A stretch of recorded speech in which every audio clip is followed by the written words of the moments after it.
journey.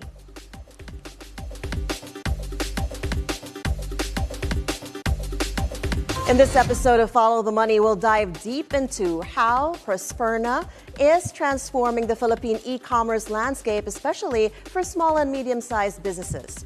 We'll explore how their innovative solutions impact the bottom line of their clients and the potential growth ahead. Joining us today is Dennis Velasco, the founder and CEO of Prosperna, whose mission is to empower 1 million Filipino businesses through their software solutions. In 2023, Prosperna won the prestigious KPMG Global Tech Innovator Competition, which further fueled their growth and mission. Dennis, welcome to the program, and thank you so much for joining us. Hey, Raine, great to be here. We appreciate you being here, but to start, can you give us an idea of Prosperna, your mission, and how your platform has given businesses the platform to grow, to create their own online stores? Yeah, sure. So Prosperna is on a huge mission to empower 1 million Philippine businesses with simple and affordable e-commerce. Now, I think, part of our mission really starts with, first, the growth. Not sure if you knew that the Philippines is poised to grow to a potentially $25 to $35 billion market of e-commerce spend. And that's about a 3x growth from 2020. And when you look at that growth, and then you look at the problems and challenges that businesses in the Philippines have, because many of them aren't e-commerce ready. And the options that they have are either options from abroad, which are either not fit for the local needs or just way too expensive. That's where Prosperna came in. We came in to fill that gap and empower Philippine businesses. The goal is 1 million. Where are you right now? And, what does it take for each MSME to actually get into your program, get into your platform, and, what kind of growth have they experienced during their stay? Yeah, good question. So today we're almost 10,000 users on our platform. Considering that we just started in 2020, it's been a huge milestone and proof point that customers today, based on consumer demand, is actually embracing e-commerce. Outside of that, I think, the big thing is it's just going to continue to grow tremendously from there. Mm-hmm. What does it cost to actually be a part of Prosperna? Yeah, so part of our mission is to make e-commerce and business software accessible to every Philippine business. Mm-hmm. So the reality is people can start with our free plan. And that's part of our give back to really make an impact on our country. So they can literally get started for free forever. But if they wanted to upgrade for accessing more advanced functionality, it only costs less than 495 pesos per month. So if you think about it, that's pretty much less than a Jollibee per day. Mm-hmm. And what kind of transactions do they actually do while they're on your platform? Yeah, so great question. So first, it's important to consider that 72% of consumers, the people who shop, probably like you, prefer to shop both online and offline. But only 15% prefer to shop offline only. Right? So when you look at the consumer behavior, it really shows that a Philippine business and a merchant must be prepared to serve their customers wherever they are. So a merchant can sell on their own online store, Prosperna, and Prosperna can connect their Shopee, their Lazada, their Facebook, Instagram, and TikTok. So they've got one place to manage all their products, all their sales, accept payments, manage inventory, customers, without any coding or technology skills. Mm-hmm. And can you share with us what kind of trends, customer behaviors, and categories of products that you see the most of on your platform? Yeah, today we have basically our top categories, which are number one, the F&B industry. Number two, fashion and apparel. Number three, health and beauty. Digital products, digital gadgets, cell phones, laptops, and even home goods, home furnishings, and fashion jewelry. Mm-hmm. And in your experience, I've seen a lot of testimonials on your YouTube channel, and in your experience, how has Prosperna actually cut the costs for them? Yeah, so I think in terms of financial gain and savings, what an online store can do is, number one, help customers access new markets, right? New customers. With the change in consumer behavior, it's important for them to see that ability to grow sales by being online. The second thing is, if they were going to access new markets, it would just be too cost prohibitive for them to really just grow through traditional means and open a location whenever they want to grow sales. So that would basically save them a ton of money as well. And then when it comes to implementing some of our AI technologies, it could dramatically reduce their payroll costs, anywhere from 25 to 400%. So you're really talking about the ability for a business to either grow and scale so that they can, have a more profitable business. Mm-hmm. Would you be able to share with us what kind of average revenues these merchants on your platform have?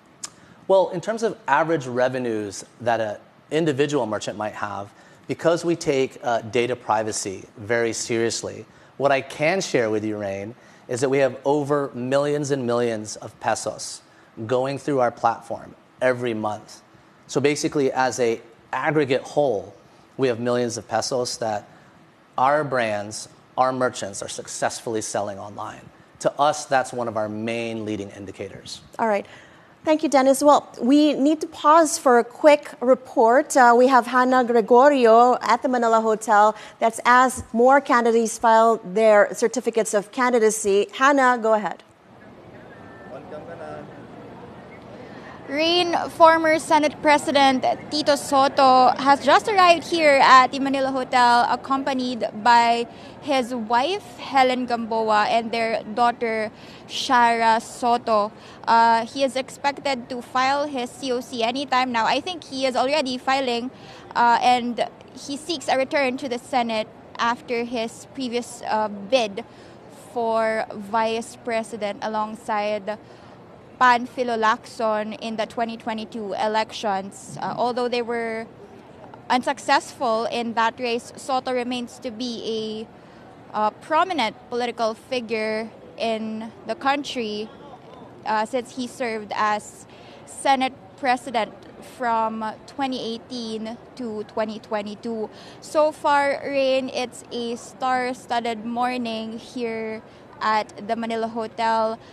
Earlier today, Senator Amy Marcos just filed her COC seeking re-election. She was with former First Lady Imelda Marcos, and Senator Amy is running solo for the senatorial race in the upcoming 2025 midterm elections. We're also expecting former Senator Panfilo Lacson to arrive. And also expected is Senator Lito Lapid, who will likely be seeking re-election. And we're also awaiting for the arrival of Makati Mayor Abby Binay, who has been a key figure in Makati's local politics. So far, less than 10 have filed their COCs and CONAs, both for senatorial positions and party lists. Raine? Thank you so much for that report, Hannah T. at the Manila Hotel. We will continue those reports throughout the day from the Manila Hotel on the certificates of candidacy. Earlier, Hannah was telling us that Senators Lito Lapid and Tito Sotto have already filed their certificate of candidacy, as well as personality Ray Langit. Meanwhile, stay with us as we uncover how Prosperna is driving profitability for its users while addressing key challenges for MSMEs. Stay with us.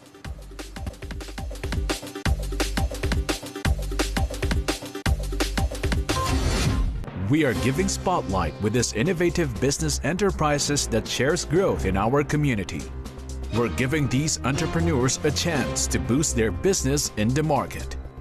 Let's join Mai Rodriguez together with different entrepreneurs to know their stories and challenges.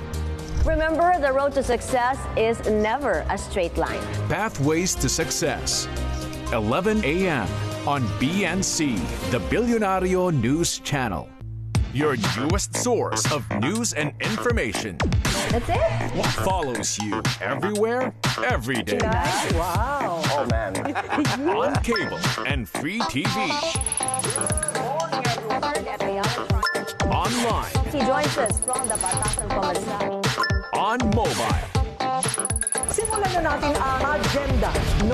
This is BNC, and we are everywhere.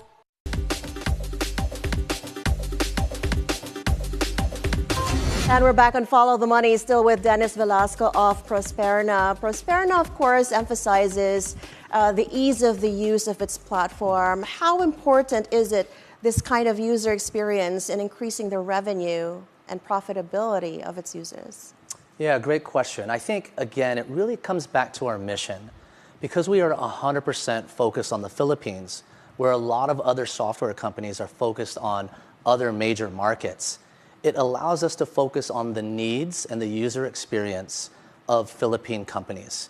So if you look at the Philippines and their adoption of software and e-commerce, platforms like Prosperna and other technologies, this is pretty much their first time, right? So we've got to make a software application that not only is extremely powerful, but that is almost easy enough for my tita to do. And if she can do it, then anybody can use it. Is there a particular service or value-added,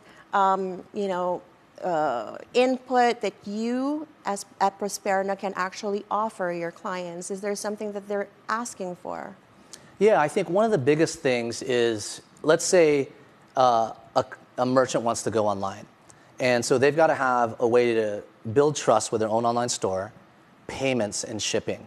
So not only do they need to apply for the ability to accept payments and apply for each of the shipping options, they've got to integrate all that together. Mm-hmm. So that's one of the biggest hurdles that they face in the very beginning. So instead of having to hire an expensive developer or a freelancer, which may not be so dependable, with Prosperna they can sign up with one account and get access to all those services. Mm-hmm. Right. So in case they wanted to, let's say, are there other services that they actually cannot have on Prosperna that they probably feel that they need integrated into that particular platform? Yeah, I think there's many other ancillary solutions and services that we're actually looking for new partners on. So, for example, consumer rewards, right? That's another great way for merchants to get repeat customers. Email marketing, because email has still been proven to be a great way to stay in touch with your customers without a merchant or a brand having to spend money on advertising, right? So those are other services that businesses can upgrade or enhance or integrate using third-party solutions into Prosperna. Right. So in order to be able to offer all of these value-added services to your customers, of course, you incur a lot of financial challenges. Can you share with us what kind of challenges those have been and what it took for you to be able to, satisfy all of your customers up to this point and grow the business up to 1 million? Yeah, so look, the reality of startups are when you start, you basically have no product yet. You have no customers, and you probably have very little money, right? So luckily for us, we focused on solving a problem, right, which then led to customers being willing to pay. So our first goal was to really find out if customers were willing to pay. And that's the best form of investment, is from paying customers. Now, when we fast forwarded to 2021, when there was a whole, boom of investment in the technology startup world here in the Philippines, luckily, some of the Philippines' best investors like Foxmont, IdeaSpace, and Day One Capital found Prosperna. They believed in our mission and gave us some seed money, right, to continue to invest in building new solutions and grow sales. But in those days, 2021, money was cheap, right? So there then became this big challenge of what we call the financial winter. So there was not a lot of investment capital going around. So hopefully, and thanks to all of our customers, we have a great market, a great product, and really committed customers to e-commerce. And so we've been able to survive, grow, and attain profitability just on that. And so even though there's some financial strains, it really helped us create a better business. And apart from the number of customers, apart from profitability, what would you say would be your success metrics? So it really focuses on our customer success. So number one, we focus on how fast can they get their first sale online, right? It's just like opening your first store at whatever mall or traditional location. And what has the average time been? Well, so there's some dependencies, right? But it can range anywhere from 1 week, because it takes minutes to set up our platform, to, depending on the situation, if a customer already has their products ready, if they've got existing customers, it could take, being realistic, up to 3 months. And currently your services are only offered here in the Philippines, is that correct? How do you plan to scale your business? Yeah. So today we're squarely focused on supporting the Philippine market, but that doesn't mean the Philippines is our only market, because we basically go and help our merchants grow based on wherever their customers are. So the reality is a lot of our brands, especially Philippine craftsmanship, is really well known throughout the globe, right? So in a way, you could look at us already as a global business, because end consumers are buying products from our merchants from all around the world. But I think in the future, we're still going to be very focused on the Philippines. It's a huge market, and we'll just continue to follow the needs of our customers. If they want to expand outside of the Philippines, then we'll be there to help support them. How? How do you do that? Is it going to take more partnerships, more collaborations with other businesses abroad? Yeah, great point. Partnerships for sure. I think from an expansion standpoint, you probably want to go into any country or region with friends, right? And friends to us means go there with customers, go there with partners, maybe banks, payment partners, shipping partners, because they probably have similar problems in those other countries and regions. And the reality is, in the technology competitive landscape, even though there's some big giants out there, they can't serve everybody, right? It's who finds and focuses on their target customer the best. What hindrances or obstacles have you encountered as you grew your business? Wow, we could probably have a 3-day session on startup and entrepreneurial challenges. Probably the top 1, 2, 3. The top 1, 2, 3. Honestly, for us, our problem is a good problem. We have so many feature requests from our customers, which shows that they are really adopting, using, and wanting to find more ways to use technology. So it can be, where we've got so many requests, and because we are, conscious of how we spend our money and maintaining profitability, we have to manage that balance of timing and delivery. I know that service is at the heart of why you're doing this business, why you're developing Prosperna. But can you share with us what your main vision will be? What's your dream? What's the wish list like for Prosperna, moving forward? Raine, you're going to put me on the spot. So yes, absolutely service, because I think whether it's a technology company or any business, you can almost win just by providing great service, right? And the Philippines is no different than any market. Now, if we can do that successfully, we've got a lot of opportunity to, number one, create an end-to-end B2B ecosystem of software and services. So to be upfront with you, we're not going to stop with e-commerce. Our customers are looking for us as their trusted technology partner to provide more solutions for them in the same great user experience that we have been. And who knows? We've been talking to the SEC and some others, but those parts stay in touch with us, and let's see. So we've been featuring a lot of startups, and I can see why Prosperna has actually gotten the kind of attention that it has, and I'm really excited to see how much further you can go with all the support that you've been receiving throughout the years. Thank you so much, Dennis Velasco of Prosperna, for joining us today. We appreciate you being here. Thank you. Thanks, Raine. Thanks, Billionario. And let's work together to keep building a better Philippines. Certainly. Well, we thank Dennis Velasco, founder and CEO of Prosperna, for sharing your insights and the journey of how your company is helping MSMEs succeed. Dennis Velasco's Prosperna is revolutionizing the e-commerce landscape for MSMEs in the Philippines, driving growth, profitability, while navigating the challenges of the digital era.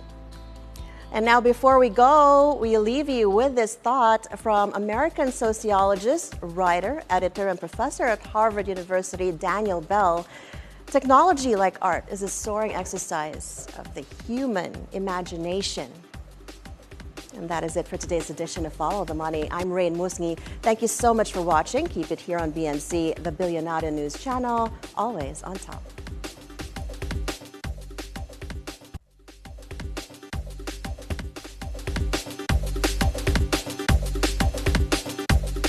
How would you like to see our problems with pogos end? And the pogos.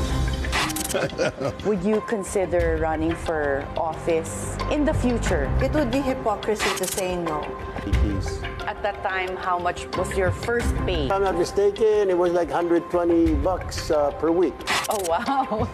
So before we say goodbye to you, you can take off your sunglasses so people can see you better. Always stay at the forefront.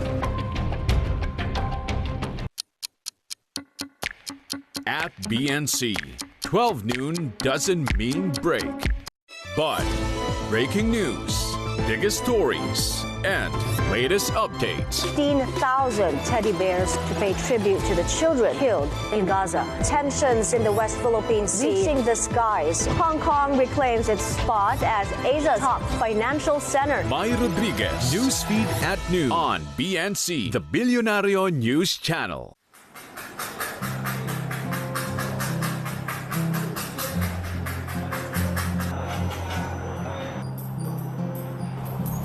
Rồi mình sẽ hỏi xem khách hàng về cái bé chó bé mèo đấy, tính cách của bé như thế nào, đặc điểm của bé trên hình dạng như thế nào, và mình sẽ hỏi về cái tình cảm của bé cũng như là của khách hàng đối với bé như thế nào để mình có thể tưởng tượng ra một câu chuyện trong đầu và mình có thể là hiểu và hình dung ra rõ ràng hơn về cái công việc mình sắp tới sẽ làm cho bé. Lúc em vừa mới nhận được sản phẩm thì em cảm giác rất là bất ngờ, bởi vì không thể nghĩ được là một tác phẩm làm bằng len nó lại giống thật như thế. Và em thấy được cái hồn của chú mèo thông qua đôi mắt, thông qua những cái chi tiết như là cái mũi này, cái râu này, cảm giác nó rất là thật, như là chú mèo được sống lại.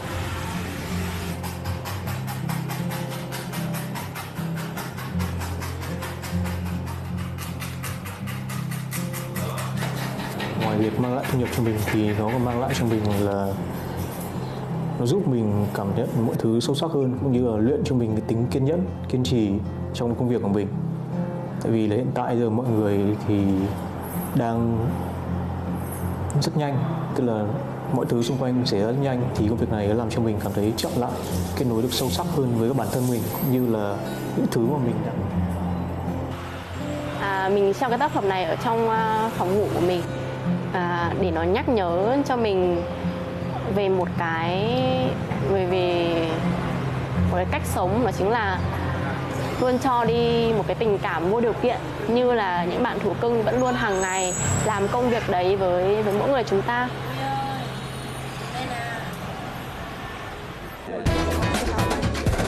It has no authorization. We hope and pray that it will not. Thanks for having me here. Our frustrated By myself, basically. We always say that.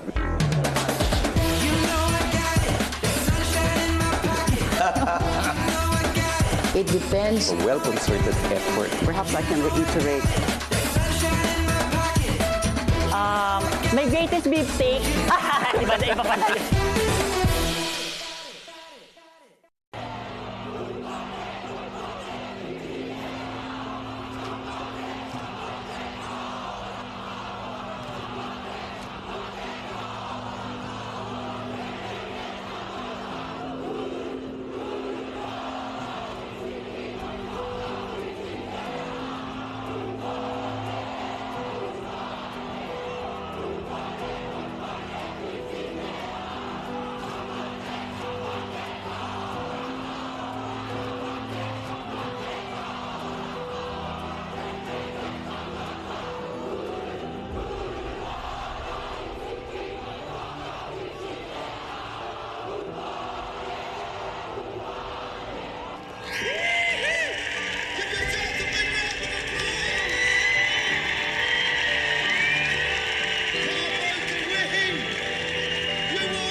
待会长成丰厚。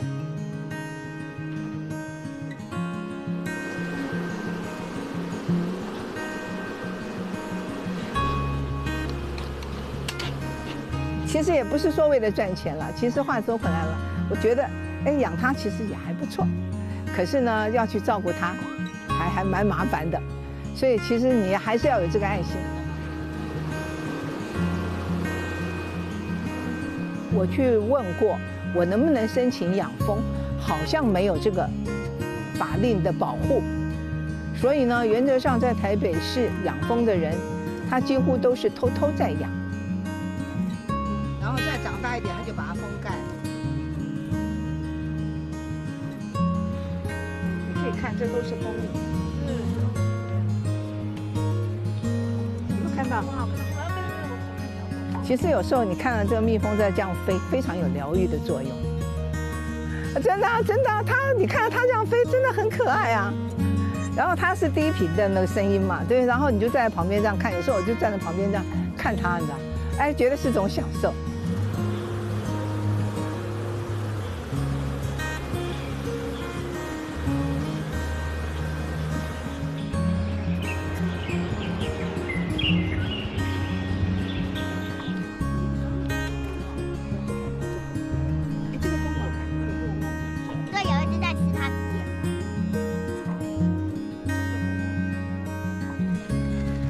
大部分的人都是基于好奇，然后有些是想学。那有一些人就是休闲养蜂了，他就是在自己的有限的空间里面养个大概10来箱。那他如果退休了，或者是他是时间比较充裕的，又有地，他可能养个几十箱、50、60箱都有。对，那这样的学生是有的。有些人是想要成为职业蜂农，然后来这边学的。对，那大部分是以休闲为主。凸出来教。因为哥哥要养蜜蜂，所以妈妈想说来上个蜜蜂课。哥哥也顺便去问最小的蜂箱大概是多小。那你想养蜜蜂吗？想，因为可以卖钱。抓着。好，那如果你要给人家的时候。